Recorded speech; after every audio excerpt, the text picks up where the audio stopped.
അസ്സലാമു അലൈക്കും പ്രിയപ്പെട്ട സുഹൃത്തുക്കളെ, ഈ വീഡിയോ നിങ്ങളൊന്ന് മുഴുവനായിട്ട് കാണണം. കുറച്ച് കാര്യങ്ങൾ പറയാണ്ട്. ഇപ്പം ഞാൻ നിങ്ങളെ ഫോക്കസ് ചെയ്യുന്ന ഇതിൻ്റെ പുറകിൽ എന്ന് പറഞ്ഞു കഴിഞ്ഞാൽ അമ്പലമാണ്.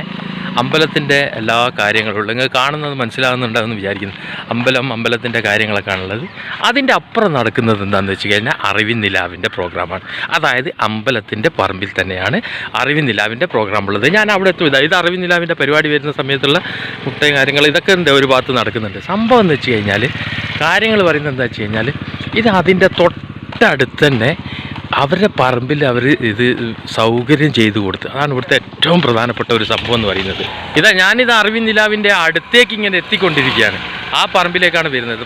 ഈ അമ്പലത്തിൻ്റെ പറമ്പിലേക്ക് തന്നെ പരിപാടി അവിടെ വരുന്നുണ്ട്. ഇവിടുത്തെ ഐക്യം ഞാൻ ചോദിച്ചെന്താ സംഭവം, ഒരു പ്രശ്നമില്ല. ഇവിടെയൊക്കെ ഹിന്ദുക്കളെ വീടുകളൊക്കെ ഉണ്ട്. അവിടെയൊക്കെ പാപ്പ ആ രീതിയിലാണ്. അതായത് ഒരു പ്രശ്നമില്ല. അപ്പം ഞാൻ നടന്ന് ഇപ്പോൾ അറിവിൻ നിലാവിൻ്റെ ആ സദസ്സിലേക്കാണ് എത്തിയിരിക്കുന്നത്. അവിടെ ഹിന്ദുക്കളുണ്ട്, മുസ്ലിങ്ങളുണ്ട്. എല്ലാവരുടെയും ഐക്യം എന്ന് പറഞ്ഞു കഴിഞ്ഞാൽ പറയാൻ വാക്കുകളില്ല പ്രിയപ്പെട്ട സുഹൃത്തുക്കൾ. അത്രയും എന്താ പറയുക, വാക്കുകൾക്ക് അതീതമാണ് ഇവിടുത്തെ സ്നേഹവും സൗഹാർദ്ദവും. അപ്പോൾ മലപ്പുറത്തെ ഞാനിങ്ങനെ കണ്ടിട്ടുണ്ട്. പക്ഷേങ്കിൽ ഇത് അമ്പലത്തിൻ്റെ കാര്യങ്ങൾ അവരെ പറമ്പനാണെന്നാണ് പറഞ്ഞിരിക്കുന്നത്. അപ്പോൾ ആ സൗകര്യം ഏർപ്പെടുത്തി കൊടുത്തോടുകൂടി നിങ്ങൾക്ക് എന്താണ് മനസ്സിൽ തോന്നുന്ന കാര്യങ്ങൾ അത് നിങ്ങൾ കമൻറ്റിലൂടെ അറിയിക്കുക. ഇവിടെ ഇപ്പോൾ പരിപാടി തുടങ്ങിയിട്ടില്ല, മരിവ് കഴിഞ്ഞിട്ടാണ് പരിപാടി. ആൾക്കാരൊക്കെ എത്തിച്ചു കൊണ്ടിരിക്കുന്നേ ഉള്ളൂ. വളണ്ടിയർമാർ കാര്യങ്ങളൊക്കെ ഉണ്ട്.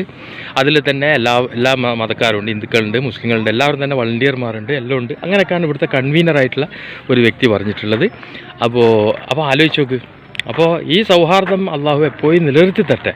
ആമീൻ. നിങ്ങളുടെ ഒരു വിലയേറിയ ഒരു കമൻറ്റ് നിങ്ങളിവിടെ ഒന്ന് രേഖപ്പെടുത്തുക. എന്നാലാണ് എന്താ പറയുക, നമുക്കെല്ലാവർക്കും ഒരു സൗഹാർദ്ദത്തിൽ സന്തോഷത്തിൽ ഇനി അങ്ങോട്ട് മുന്നോട്ട് പോകേണ്ടതുണ്ട് ഇൻഷാ അല്ലാഹ്. കേട്ടോ, പുതിയ വീഡിയോയിൽ കാണേ.